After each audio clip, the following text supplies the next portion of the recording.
2008년 월스트리트가 무너질 때 리먼 브라더스는 파산했고 베어 스턴스는 헐값에 팔려나갔습니다.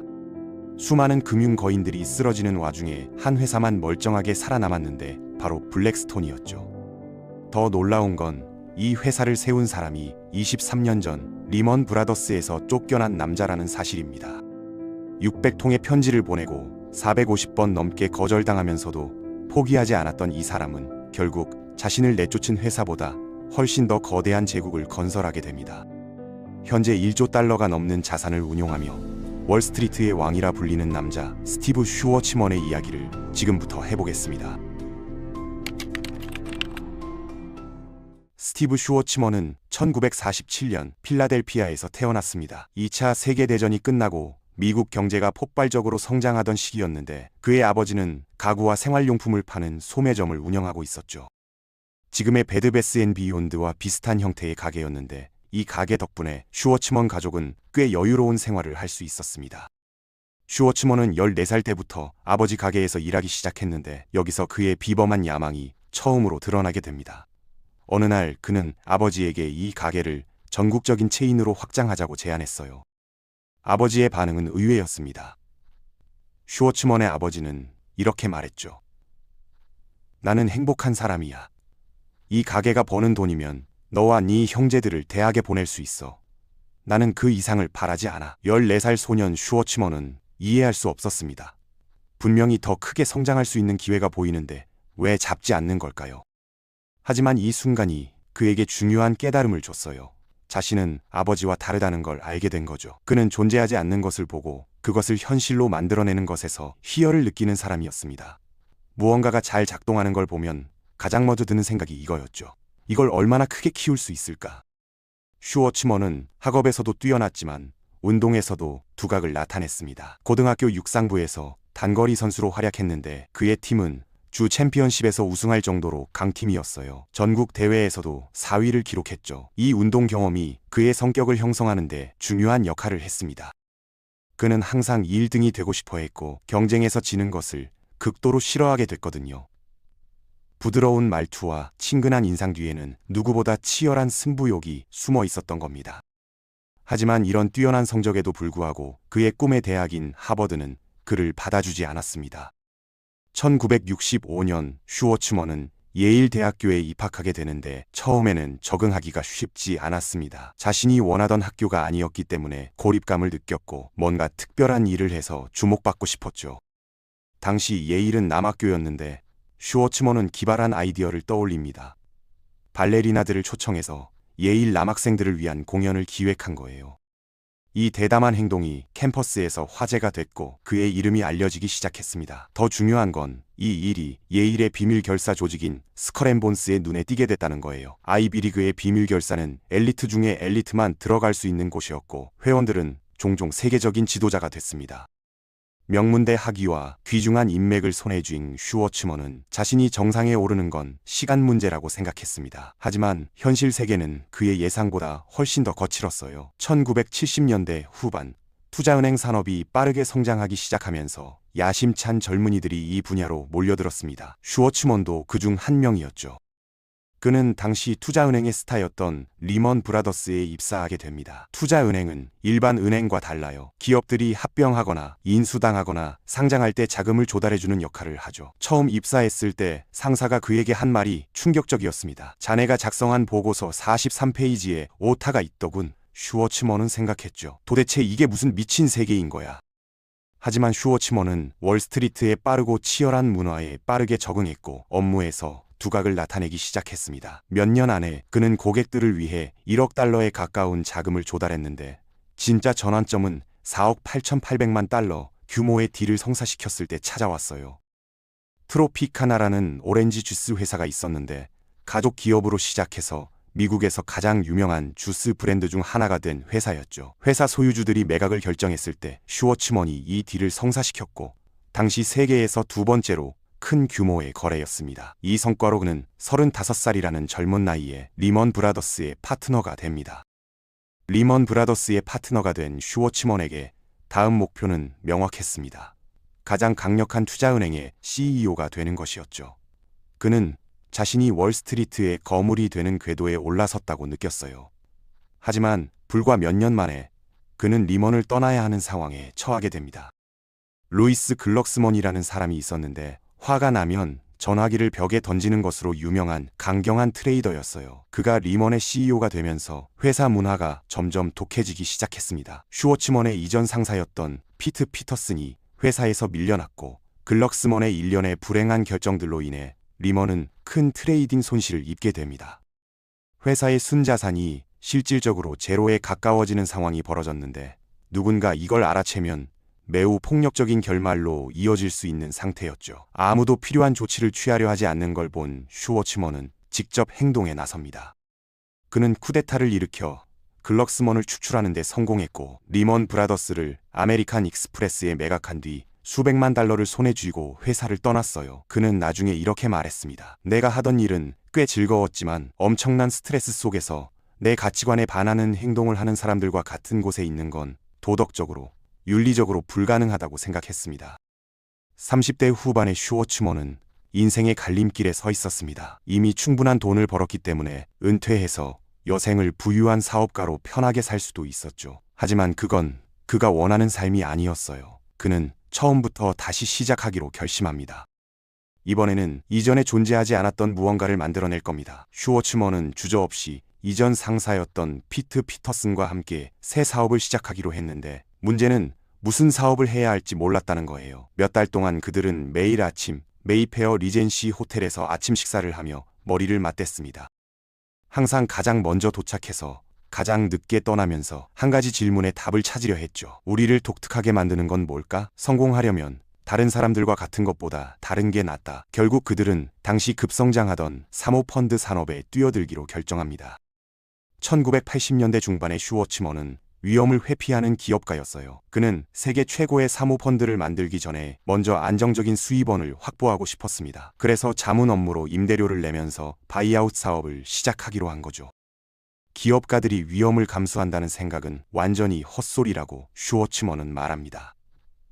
그들이 위험을 감수하는 것처럼 보이는 건 지켜보는 사람들 관점에서지 본인들 관점에서는 아니라는 거예요. 각자 20만 달러씩 투자해서 그랜드 센트럴역 북쪽 시그램 빌딩에 사무실을 열었습니다. 슈워츠먼과 피터슨 둘 다 금융계에서 존경받는 전문가였고 넓은 인맥을 갖고 있었기 때문에 사모펀드 자금을 모으는 건 쉬울 거라고 생각했어요. 적어도 그들은 그렇게 생각했죠. 새 사업을 알리기 위해 600통의 편지를 보냈는데 전화기가 울리길 기대했지만 반응은 처참했습니다. 정확한 숫자는 기억나지 않지만 350번에서 450번 정도 거절당했어요. 다행히 자문 사업에서 나오는 현금 흐름이 있어서 버틸 수 있었고 슈워츠먼은 10억 달러를 모을 때까지 절대 멈추지 않겠다고 다짐했습니다. 자금 조달은 자신감 게임이라고 슈워츠먼은 말합니다. 투자자들이 얼마나 똑똑한지 과대평가하지 말라는 거예요. 그들도 때때로 군중 행동을 보이기 때문이죠. 버니 매도프가 그렇게 많은 돈을 소위 정교한 투자자들에게서 모을 수 있었던 이유도 그거라고 생각한다고 했습니다. 수없이 거절당한 끝에 슈워츠먼은 마침내 보험회사 프루덴셜로부터 1억 달러를 유치하는 데 성공합니다. 당시 프루덴셜은 사모펀드 분야에서 세계 최대이자 가장 명망 있는 투자자였는데 처음 펀드를 만드는 두 사람에게 1억 달러를 투자한 건 지금으로 치면 5억 달러를 투자하는 것과 같은 규모였어요. 첫 번째 투자자가 1억 달러를 넣자 다른 잠재적 투자자들에게도 큰 신뢰를 줬습니다. 결국 그들은 단 한 번도 투자한 적 없는 두 사람이 역사상 가장 큰 규모의 첫 펀드를 모금하게 됐어요. 순전히 의지의 힘으로요. 총 10억 달러를 모금해서 블랙스톤을 시작하게 된 거죠. 이렇게 큰 금액을 맡은 슈워츠먼은 실패가 선택지가 아니라는 걸 알고 있었습니다. 첫 번째 투자가 성패를 가를 거였어요. 수년간의 경험을 통해 그는 높은 위험이 항상 높은 보상과 같지 않다는 걸 배웠습니다. 그는 위험 없이 높은 보상을 원했죠. 곧바로 그는 훌륭한 회사를 찾아냈습니다. US 스틸의 운송 부문이었어요. US 스틸은 1901년 JP 모건이 앤드류 카네기의 카네기 스틸을 사들여 만든 회사인데 철강 생산은 원자재 가격의 급격한 등락과 고객 수요 변동에 취약했습니다. 1987년 노동 파업이 공장을 마비시켰고 기업 사냥꾼 칼 아이칸이 적대적 인수를 위해 충분한 주식을 사들인 상황이었죠. 방어 자금을 마련하기 위해 회사는 철도와 바지선 사업을 별도 회사로 분리해서 매각할 계획이었는데 이 잠재적 신규 회사가 레버리지드 바이아웃의 훌륭한 후보였습니다. 레버리지드 바이아웃이 작동하려면 블랙스톤은 거래 자금을 조달하기 위해 많은 돈을 빌려야 했는데 새로운 플레이어였기 때문에 대형 은행들이 돈을 빌려주려 하지 않았습니다. 하지만 케미컬 뱅크라는 한 은행이 블랙스톤에 베팅하기로 결정했어요. 이 케미컬 뱅크는 나중에 체이스 맨해튼 같은 은행들을 집어삼키며 금융계에 멈출 수 없는 세력으로 성장하게 됩니다. 블랙스톤은 1340만 달러의 자기 자본을 투입하고 케미컬 뱅크와 채권 시장에서 6억 3660만 달러를 빌렸죠. 예상대로 철강 시장이 회복되고 운송 사업이 호황을 누리면서 블랙스톤의 첫 딜은 대성공이었습니다. 투자금은 4년 만에 4배가 됐고 2003년 사업을 매각할 때까지 이 하나의 투자가 연간 130%의 수익률을 달성했어요. 하지만 금융은 취약한 사업입니다. 한 번의 실수가 종말을 의미할 수 있거든요. 필라델피아에 위치한 에지콤이라는 또 다른 철강 공장이 있었는데 자동차, 트럭, 비행기 부품을 제조하는 회사였습니다. 슈워츠먼은 이 회사에 약 3억 달러를 과감하게 베팅했어요. 그런데 거래가 완료된 지 한 달 만에 철강 가격이 폭락하기 시작했고 에지콤은 무너지고 있었습니다. 이건 정말 끔찍한 상황이었죠. 세 번째 딜이었는데 아무런 프로세스도 없었고 한 파트너는 이 딜이 좋다고 생각했지만 다른 파트너는 파산할 거라고 경고했어요. 6개월 안에 부채 이자도 갚을 수 없게 됐고 결국 투자금 전액을 잃었습니다. 슈워츠먼은 말합니다. 나는 실패를 싫어합니다. 익숙하지 않아요. 굴욕을 당한 슈워츠먼은 같은 실수를 다시는 하지 않겠다고 다짐했어요. 그는 이런 실패를 방지하는 견고한 의사결정 시스템을 구축하기로 합니다. 이건 평범한 일이 아니에요. 블랙스톤이 실패했을 때 하는 일은 무엇이 잘못됐는지 생각하는데 엄청난 시간을 투자하는 겁니다. 실패를 관리하는 방식이 중요한데 어떤 사람들은 실패를 없었던 것처럼 관리하며 그냥 일을 계속하죠. 슈워츠먼은 그런 방식을 믿지 않았고 배우는 걸 좋아했습니다. 그 이후로 블랙스톤은 거의 돈을 잃는 투자가 없었습니다. 금융이 실제로 가치를 창출하지 않고 그냥 사람들이 돈을 교환하는 것뿐이라는 주장이 있지만 블랙스톤은 자본, 전문성, 인재, 경영을 제공함으로써 회사들에게 진정한 가치를 창출했다고 할 수 있어요. 놀라운 실적이 블랙스톤의 멈출 수 없는 성장을 이끌었고 더 큰 회사가 되기 위해 그들은 부동산 시장으로 확장하기로 결정합니다. 2006년이 되자 슈워츠먼은 폭풍이 다가오고 있다는 걸 감지했어요. 서블프라임 대출만 해도 연간 300억 달러에서 6천억 달러 이상으로 증가했거든요. 블랙스톤도 이 부동산 붐에 참여하고 있었지만 그들에게는 시장보다 한 발 앞서게 해주는 통찰이 있었습니다. 많은 부동산을 보유한 상장 회사들이 종종 부분의 합보다 낮게 평가되고 있었는데 블랙스톤은 그들의 부동산을 인수해서 정비한 다음 다른 구매자들에게 재판매할 수 있었죠. 이때쯤 블랙스톤은 사모펀드 업계에서 두려움의 대상이 되는 세력으로 자리 잡았습니다. 규모가 커지면 경쟁도 따라오게 되는데 다음 판도를 바꿀 부동산 딜을 노리면서 슈워츠먼은 경쟁이 더 많아졌기 때문에 이전보다 더 빨리 움직여야 한다는 걸 깨달았어요. 에퀴티 오피스라는 부동산 투자 회사가 있었는데 수천만 평방피트에 달하는 수백 개의 오피스 빌딩을 소유한 회사였습니다.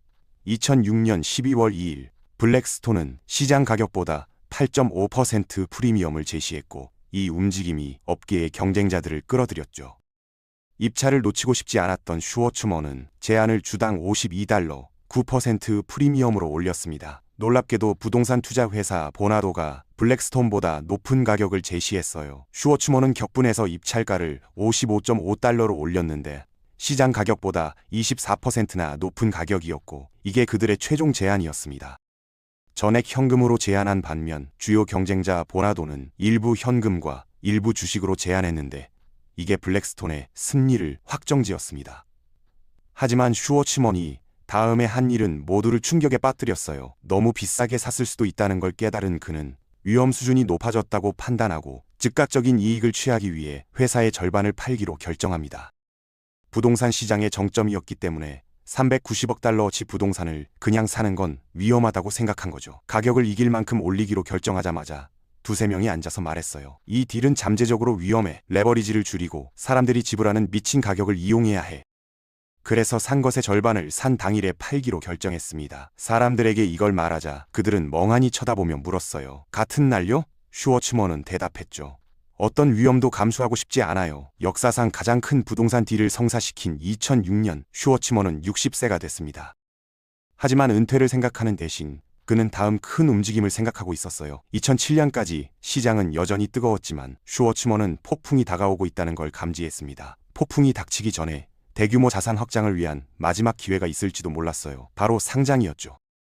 2007년 7월 24일 블랙스톤은 구글 이후 두 번째로 큰 규모인 70억 달러를 조달하며 상장했습니다. 2021년 74세의 나이에도 슈워츠먼은 여전히 블랙스톤 그룹의 회장이자 CEO로 있는데 지금은 리먼 브라더스가 역대 최대 규모로 파산한 것보다 훨씬 더 거대한 규모가 됐어요.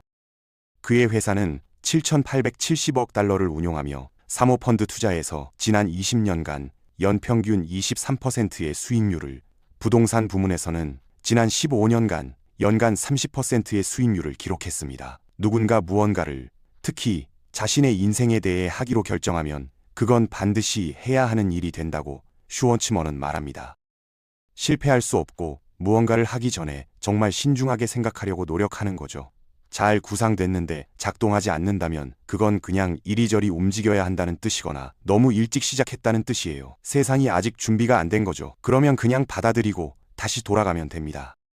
그 약속을 하고 나면 절대 포기할 수 없어요. 600통의 편지와 450번의 거절, 그리고 한 번의 처참한 실패를 딛고 일어선 슈워츠먼은 결국 자신을 내쫓은 리먼 브라더스보다 훨씬 더 크고 강력한 제국을 건설했습니다. 그의 이야기는 의지의 힘이 불가능해 보이는 것도 가능하게 만들 수 있다는 걸 보여주는 증거라고 할 수 있겠습니다.